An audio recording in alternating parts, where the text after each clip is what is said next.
लिखा हुआ है दिए गए परिपथ में I1, I2, I3 का मान ज्ञात करो। ये जो है आपको ऐसे न्यूमेरिकल मिलेंगे, ठीक है, बोर्ड परीक्षा में मिलते हैं काफी, तो आप लोग इसको सही समझिए। देखिए यहाँ पे ये थोड़ा और कठिन है, इससे भी थोड़े सरल न्यूमेरिकल है। देखिए यहाँ पे जो पॉजिटिव लगा, एक जो सेल लगा हुआ है 1 वोल्ट का, ये पॉजिटिव है, यानी पॉजिटिव धारा निकल के जाएगी और निगेटिव में प्रवेश कर जाएगी, है ना। दूसरा यहाँ पे एक सेल लगा हुआ है, तो अब देखिए यहाँ पे जो सेल लगा हुआ है उसका निगेटिव पार्ट इधर की ओर है, पॉजिटिव पार्ट इधर की ओर है, यानी जो दोनों सेल हैं वो परस्पर विपरीत नहीं है, सेम है, यानी उनकी दिशा एक जैसी। ये धारा जो है हमेशा आपने पढ़ा है कि जो पॉजिटिव से धारा निकल के जाती है तो कहाँ जाती है, निगेटिव में जाती है। तो यहाँ से धारा जो निकल के जाएगी वो सीधे इसमें आएगी, आएगी नहीं आएगी, क्योंकि ये जो सेल लगा हुआ है इसके पास में, इसलिए धारा जो है वो इसमें आ जाएगी। तो ये क्या हुआ, ये हुआ सेम प्रोसेस, सेम हो गया, है ना। ये अपोजिट डायरेक्शन नहीं है, सेम डायरेक्शन है। तो कहीं ना कहीं अब देखिए हमारे पास दो पास है, पहला देखिए हमारे पास दो पास है, ये पूरा पास और उसके बाद फिर ये पास, समझ में बात आई। अब देखिए धारा पॉजिटिव से निकल के जाएगी, अगर यहाँ की बात करें तो यहाँ से धारा I1 जा रही है, फिर यहाँ पहुंचती है, देखिए धारा I2 इधर हो गई और इधर हो गई I3, समझ में बात आई। क्योंकि जो I2 I3 धारा इसलिए हुई कि ये धारा जो आई वो भी इधर से होकर जाती है। चलिए बात करते हैं बिंदु C पे, किस पे बात करते हैं, बिंदु C पे। तो लिखते हैं संधि C पर, C पर क्या होगा, संधि C पर जो धारा है वो I1, देखिए इधर से जा रही है, I1 धारा जा रही है, तो क्या लिखेंगे, I1 लिख सकते हैं, बराबर किसके होगा, बराबर होगा किसके। अब यहां से धारा दो हिस्सों में बढ़ रही है, एक तो I2 बढ़ रही है, एक I3 बढ़ रही है, तो I1 बराबर होगा किसके, I2 प्लस I3 के। ये हो गया समीकरण नंबर फर्स्ट। समझ में आया होगा कि जो I1 है वो दो हिस्सों में बढ़ रहा है और दो हिस्सों में बढ़ता है, इसका मतलब है I2 और प्लस I3। समझ में बात आ रही है। उसके बाद चलिए लिखते हैं बंद पास। अब हम ये पास लेते हैं, ये दोनों का पास लेते हैं, ठीक है, ये हमारे पास पास है, यानी लिखेंगे बंद पास। क्या लिखेंगे, ए बी, लिखेंगे ए बी, उसके बाद सी पॉइंट आता है, सी लिखते हैं, डी आता है, डी लिखते हैं, ई आता है, ई लिखते हैं, एफ आता है, एफ लिखते हैं, ए आता है, ए में, ऐसे लिख सकते हैं, लिख सकते हैं। अब देखिए हमारे पास जो 4I1 लिखा हुआ है, क्या लिखा हुआ है, 4I1, यानी 4I1 जो है पॉजिटिव से धारा निकल रही है तो इसके सपोर्ट में लगा हुआ है, तो क्या लिखेंगे 4I1। अब ये देखिए यहां से गए फिर यहां पहुंचे, तो लिखेंगे I3, क्या लिखेंगे प्लस I3 और मल्टीप्लाई 3 बराबर किसके होगा, बराबर होगा विद्युत वाहक बल के, यानी 1 प्लस 2, यानी 1 प्लस 2। प्लस क्यों लिखा गया, क्योंकि ये जो है दोनों सेम डायरेक्शन में है, यानी सेम दिशा में है, इसलिए जो विद्युत वाहक बल है वो जुड़ेंगे, क्या होंगे, जुड़ेंगे। अगर यहाँ पे अभी देखो ये वाला पॉजिटिव होता, ये निगेटिव होता, तो फिर दोनों से घटाना पड़ता। अगर देखिए ये पॉजिटिव है, ये निगेटिव, और ये पॉजिटिव होता, ये निगेटिव होता, तो फिर ये फिर घटाते हैं। लेकिन चूंकि यहाँ पे जो ये पॉजिटिव है उसके बाद ये पॉजिटिव है, देखिए पॉजिटिव धारा निकल के जाएगी फिर निगेटिव में जानी चाहिए, अगर ये पॉजिटिव होता तो पॉजिटिव में नहीं आती, इसलिए अपोजिट होता, है ना। अब ये यहाँ देखिए पॉजिटिव धारा निकल के जा रही है तो आपको निगेटिव नहीं मिला, पॉजिटिव मिलना चाहिए, तभी अपोजिट होगा। तो यहाँ पे क्या है, निगेटिव है, तो इसलिए ये क्या है, अपोजिट नहीं है। समझ में बात आई।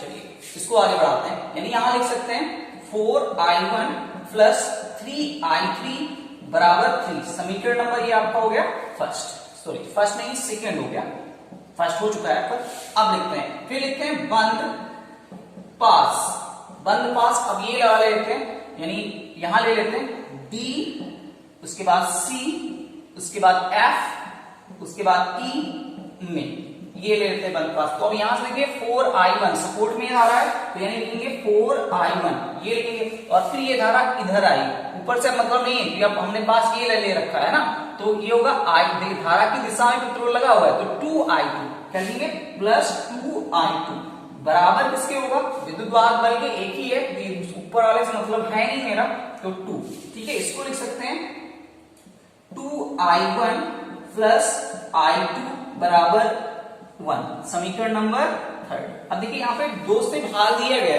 है ना, 2 से भाग दिया गया तो ये समीकरण प्राप्त होता है। उसके बाद समीकरण आपका फर्स्ट हो गया, सेकेंड हो गया, थर्ड हो गया, ठीक है।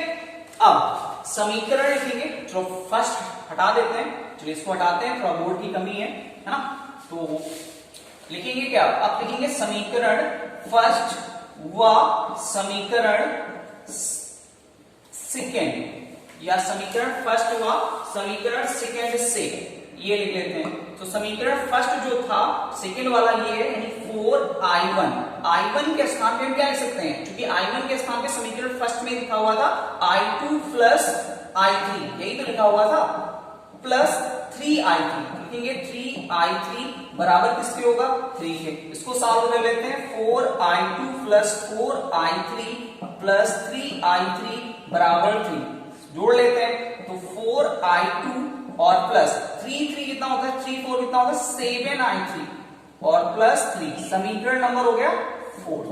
समझ में कुछ बात आई? चलिए इसको भी हटा देते हैं, है ना। अब क्या करें, अब करेंगे समीकरण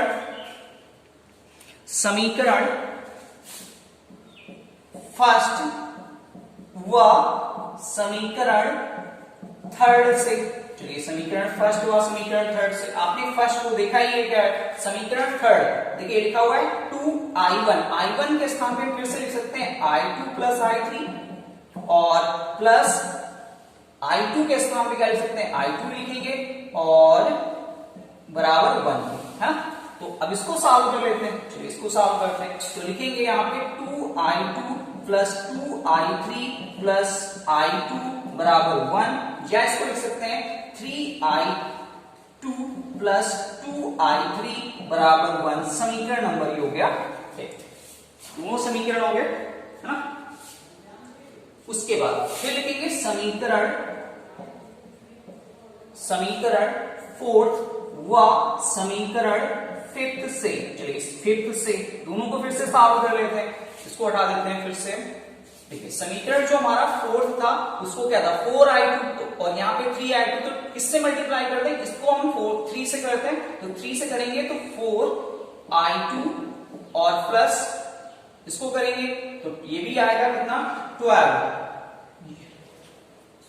ये 7 है ना, 7 3 जब 21 होता है ना, 21i3 हो जाएगा बराबर 3 3 जब 9, ठीक है।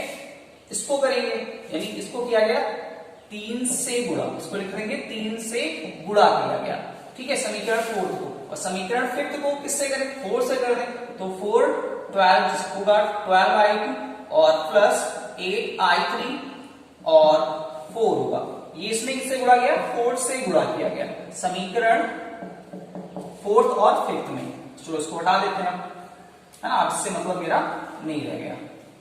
उसके बाद अब यहां पे देखिए घटाते हैं इसको, माइनस माइनस माइनस, 12 से ये कैंसिल होता है, 21 से 8 जाता है, 13 बचता है, 13i3 बराबर 9 से 4 गया, तो 9 से 4 जो जाता है 5 बचता है, यानी i3 की जो वैल्यूएशन आई वो 5/13 आई एम्पियर।